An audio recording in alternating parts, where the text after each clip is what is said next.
Shri Jalpadevi secondary school टेक्स Pakhibas Dhankuta DC second year second part र विद्यार्थी भाइ बहिनीहरूलाई स्वागत छ। आज हामी मेकानिक्स अफ स्ट्रक्चर सब्जेक्टको च्याप्टर 5 थ्योरी अफ सिम्पल बेन्डिङलाई कन्टिन्यू गर्दैछौँ। अघिल्लो भिडियोहरूमा हामीले प्योर बेन्डिङको बारेमा र त्यसको बेसिक एजम्सनहरू के छ भन्ने कुराहरू हेऱ्यौँ र यसमा चाहिँ हामी डेरिभेसन अफ इक्वेसन अफ बेन्डिङहरू चाहिँ के गर्दैछौँ त हामी हेर्दैछौँ। ठीक छ, derivation of equation of bending. Consider a small piece of beam subjected to pure bending as shown in figure. Section AB and CD at a distance dx from each other rotated due to bending of beam. ठीक छ, हामीले अघिल्लो figure अथवा अघिल्लो लेक्चरको figure जस्तै नै के गरिन्छ, एउटा बीमको स्मल बीमको पिसलाई चाहिँ के गरिन्छ कन्सिडर गर्यौँ र त्यसमा एबीसीडी जुन सेगमेन्ट छ त्यो चाहिँ के भएको छ त रोटेटेड भएर A dash B dash C dash D ड्यासमा के भएको छ त कन्भर्ट भएको छ आफ्टर लोडिङ अथवा आफ्टर प्योर बेन्डिङ। ठीक छ, र let D theta with the relative angle of rotation and R with the radius of curvature consider a layer RS at a distance Y from PQ which after bending becomes R dash S dash. ठीक छ, हामीले RS भन्ने layer चाहिँ PQ भन्नाले जुन neutral axis छ त्यहाँबाट चाहिँ वाई डिस्टेन्स तल लियौँ र त्यो चाहिँ के भयो त आफ्टर बेन्डिङ चाहिँ आर ड्यास एस ड्यास भयो। ठीक छ, र डी थीटा चाहिँ हाम्रो के हो त रिलेटिभ एंगल अफ रोटेसन र आर चाहिँ के भयो त यो फिगरमा हेर्न सक्छौँ हामीले। त्यो आर चाहिँ त्यो जुन सर्कुलर अथवा आर्क बनाएको छ A dash B dash C dash D dash त्यो जुन बीमको पोर्सनले त्यसको के भयो त रेडियस चाहिँ अथवा न्युट्रल एक्सिससम्मको रेडियस चाहिँ के भयो त हाम्रो आर भयो र त्यहाँदेखि हामीले तल कति मानेको थियौँ त वाई डिस्टेन्स तल चाहिँ के मानेको थियौँ त पीक्यूदेखि आर ड्यास एस ड्यास चाहिँ वाई मानेको थियौँ। त्यो कारणले यहाँ पनि मैले फिगरमा वाई नै राखिदिएँ। अब हेरौँ curvature P dash Q dash भनेको कति हुन्छ त। कर्वेचर भन्नाले जुन P dash Q dash arc छ त्यसको लेन्थ कति हुन्छ त, त्यसको लेन्थ भनेको त रेडियस टाइम्स त्यसको एङ्गल हुन्छ।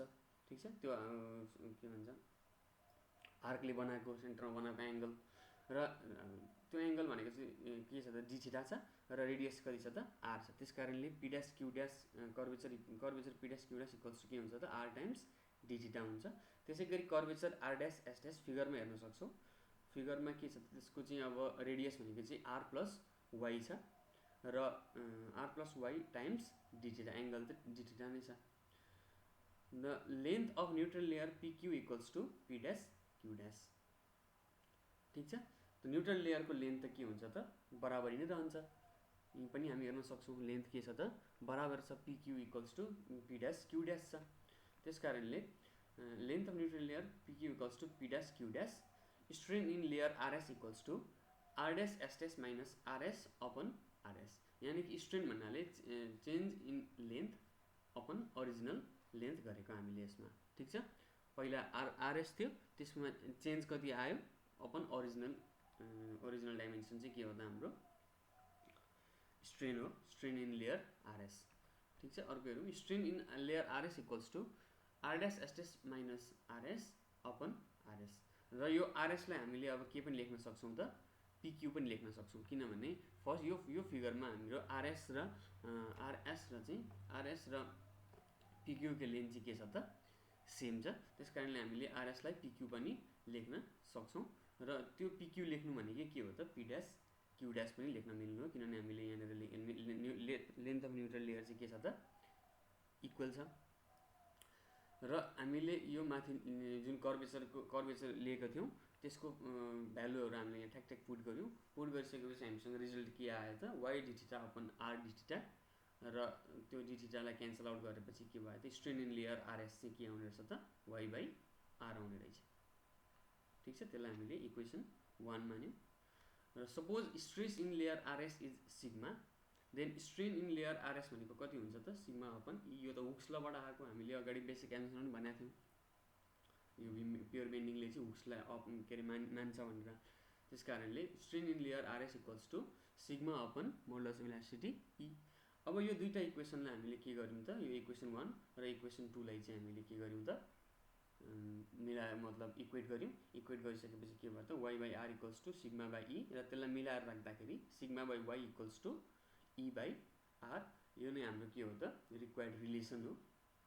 फर्स्ट रिक्वायर्ड, यसको दुईटा पार्ट छ है, थ्योरी अफ बेन्डिङको अथवा डेरिभेसन अफ इक्वेसन अफ बेन्डिङको चाहिँ दुईटा पार्ट छ, र त्यो दुईटा पार्टमा चाहिँ यो दुईटा पार्टमा फर्स्ट पार्ट हाम्रो के भयो त, सक्यो। र अब हामी सेकेन्ड पार्टतिर जाउँ। सेकेन्ड पार्टमा भन्नाले हामीले अहिले चाहिँ sigma by Y equals to E by R गऱ्यौँ। अब हामीले के चाहिन्छ त, मोमेन्ट अफ इनर्सिया, ठिक छ।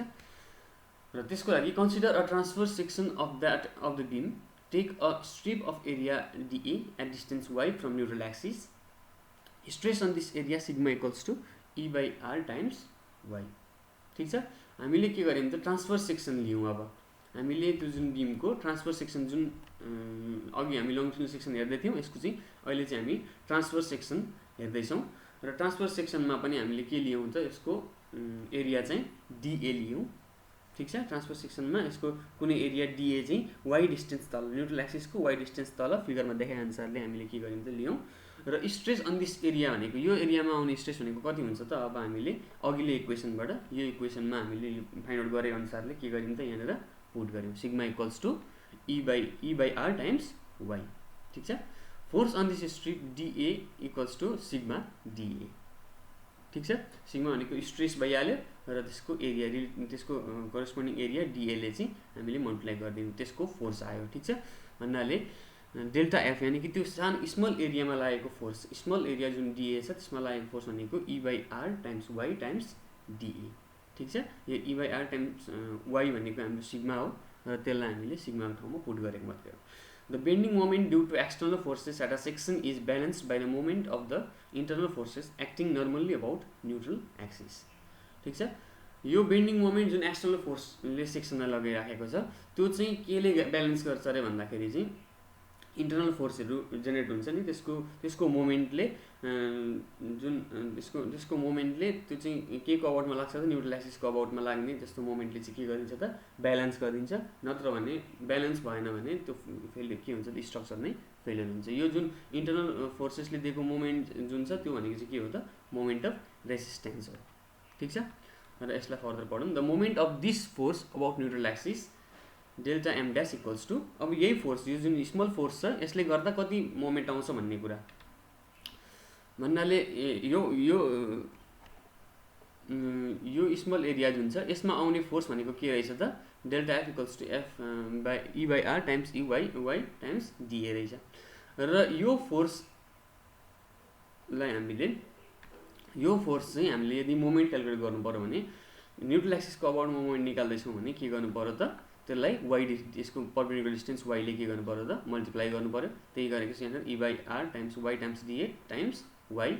र त्यसै गरी स्मल एरिया त्यसमा लाग्ने त्यसले दिने मोमेन्ट, त्यसमा लागेको फोर्सले दिने न्यूट्रल एक्सिस अबाउटको मोमेन्ट चाहिँ कति हुँदो रहेछ त, E by R times Y square DA हुँदो रहेछ। This is the resistance offered a resisting moment of the material due to the stress produced in it and is called moment of resistance. ल यसलाई के भनिन्छ त, moment of resistance भनिन्छ, ठिक छ। Moment of resistance of section M dash, ठिक छ। अब यो त अगाडिको कुरो के थियो त, एउटा स्मल एरियाको लागि डिएको लागि थियो। अब टोटल एरिया, टोटल सेक्सनलाई चाहिँ हामीले होइन, टोटल सेक्सनको चाहिँ हामीले मोमेन्ट अफ रेसिस्टेन्स क्यालकुलेट गर्नु पऱ्यो भने के गर्नु पऱ्यो त, त्यो सानो पार्टलाई त के गर्नु पऱ्यो त, जोड्नु पऱ्यो, ठिक छ। त्यस कारण इन्टिग्रेट गरिएको हामीले, त्यसलाई हामीले के गर्यौँ त, इन्टिग्रेसन गरियो।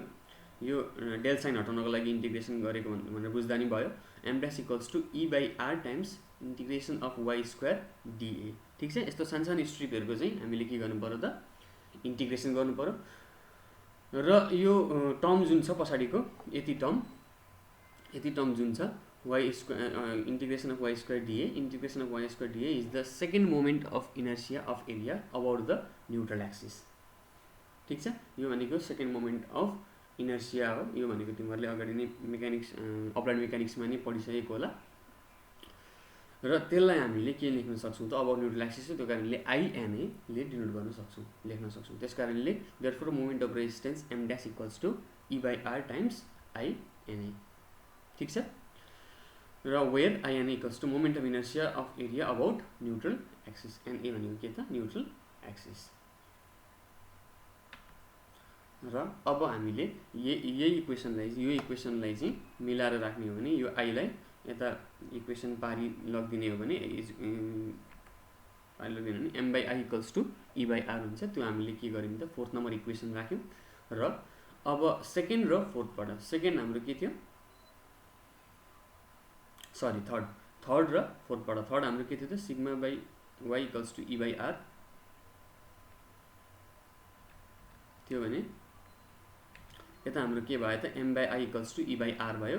र त्यसलाई हामीले यो E/R कमन फ्याक्टरलाई राखेर त्यो यो तीनटा जुन थर्ड र फोर्थ इक्वेसनलाई हामी के गर्यौँ त, इक्वेट गरिदिएर M/I equals to sigma by Y equals to E/R हाम्रो के हो त, यो चाहिँ बेन्डिङ इक्वेसन हो, इक्वेसन अफ फ्लेक्सर हो। र यसलाई आफैले हेरौँ एकचोटि, केही नबुझेको कुरा, कन्फ्युजन लागेको कुराहरू छ भने जुम क्लासमा सोध्न सकिन्छ भने। Thank you.